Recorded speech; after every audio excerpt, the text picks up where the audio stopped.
Hello everyone, welcome to pharma icon. So ఈరోజు tablets defects ఏంటో చూద్దాం. సో ట్యాబ్లెట్ డిఫెక్ట్స్ అనేవి ఎలా అయితే, ఫస్ట్ ట్యాబ్లెట్ డిఫెక్ట్స్ అంటే ఏంటో, వైడ్ రేంజ్ ఆఫ్ డిఫెక్ట్స్. ఎప్పుడైతే ట్యాబ్లెట్స్కి డిఫెక్ట్స్ డ్యూరింగ్ మ్యానుఫ్యాక్చరింగ్ ప్రాసెస్లో డిఫెక్ట్స్ అయితే, లేదంటే కోటింగ్ ట్యాబ్లెట్స్ని కోటింగ్ చేసేటప్పుడు డిఫెక్ట్స్ ఉంటాయి.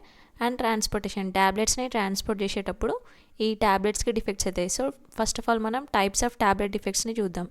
అసలు ఎన్ని టైప్స్ ఉన్నాయి ట్యాబ్లెట్ డిఫెక్ట్స్ అనేవి: capping, lamination, chipping, sticking, picking, cracking, binding, mottling, and high friability, weight variation, hardness, ageing of tablets, black spots, double impression and layer separation. So ఇవన్నీ tablets యొక్క defects.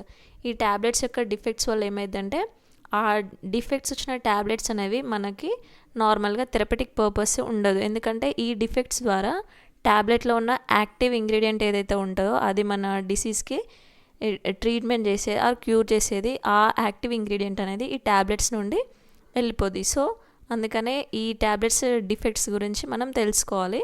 And అలా defects ఉన్న ట్యాబ్లెట్స్ని మనం therapeutic పర్పస్గా use చేయొద్దు. So that's all for this session. Thank you and do subscribe.